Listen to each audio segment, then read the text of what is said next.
Once again, centralization. Again, it was a mistake. To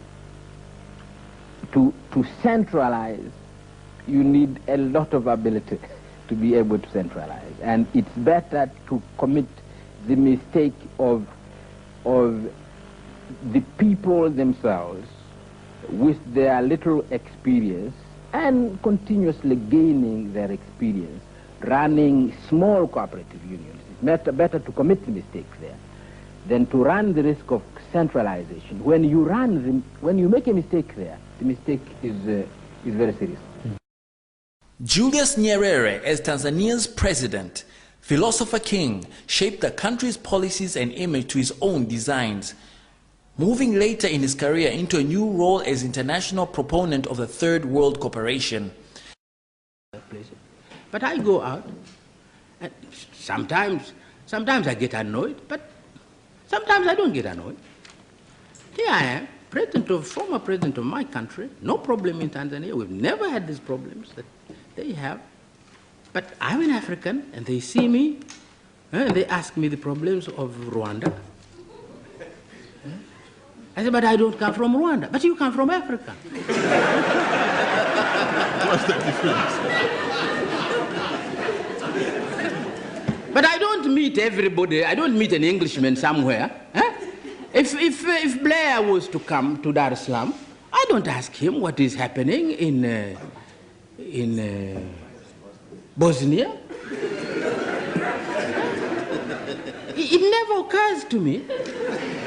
I should ask Blair, what is happening to you Europeans because of what is happening in If President Kohl was to come somewhere, I don't ask him what is happening in Chechnya. Well, Kohl could say, why are you asking me anything about Chechnya? I don't know what is happening in Chechnya.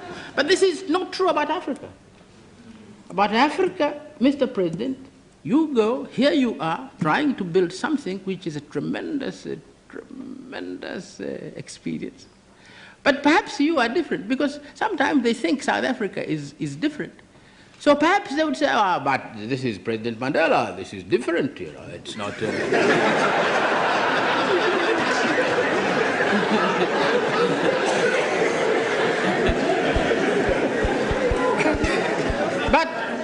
But for the likes of me, no, I'm an African.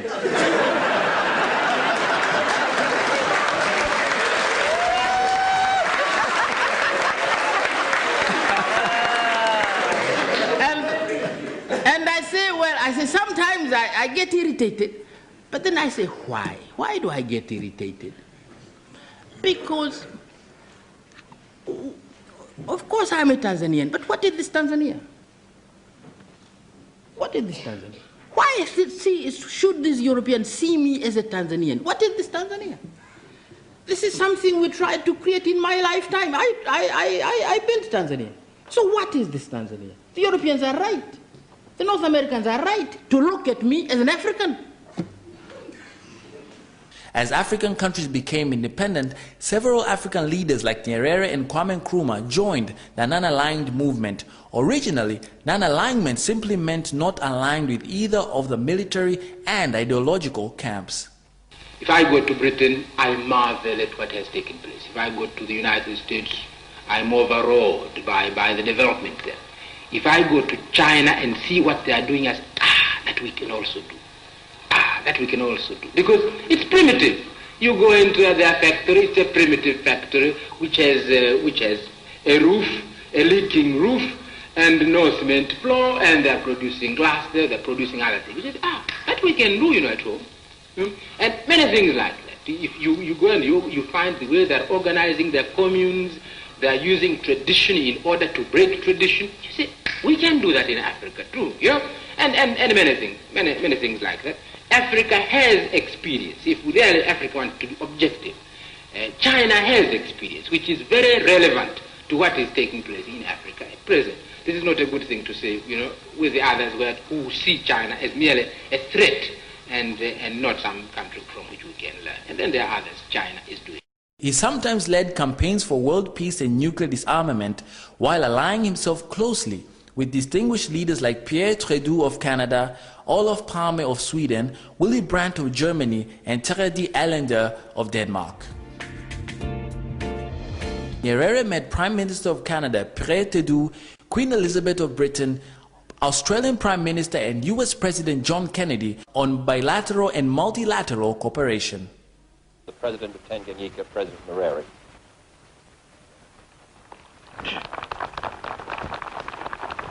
I always associate the United States with freedom. During those days when we were struggling for our freedom and having chosen the method of peace to achieve our freedom, I used to come almost annually to the United Nations organization to plead the cause of the freedom of my country. And every time I think of the United States, I think also of the freedom of my people. Nyerere stepped down as president and Ali Hassan Mwinyi took over the reins of power. Nevertheless, Nyerere continued to be an important political figure by retaining the position of chairperson of the ruling party Chama cha Mapinduzi, which had been formed in 1977 after the amalgamation of the Afro-Shiraz Party and TANU. The principles and values that Mwalimu Nyerere stood for still arose deep interest within and between schools of thought a decade after his death. Nyerere humbly retired from active politics and moved back to his childhood home in the village of Butiama in western Tanzania. Of the many things this son of Africa will be remembered for was his humble, peace-loving, fight against corruption, crusader of justice, and non-believer in tribal or ethnic sentiments. Nyerere traveled more widely after retiring than he did when he was president of Tanzania. He was tasked to mediate the conflict in the countries of the Great Lakes, Rwanda and Burundi, and also DRC. He passed on the duty of mediating the Burundi peace crisis to Nelson Mandela, partly due to deteriorating health. He died in a London hospital of leukemia on October 14, 1999. Tanzanians and the world mourned the death of this great son of Africa. He was given a well-deserving send-off. Julius Nyerere has left a rich legacy still loved by his people and by many others all over.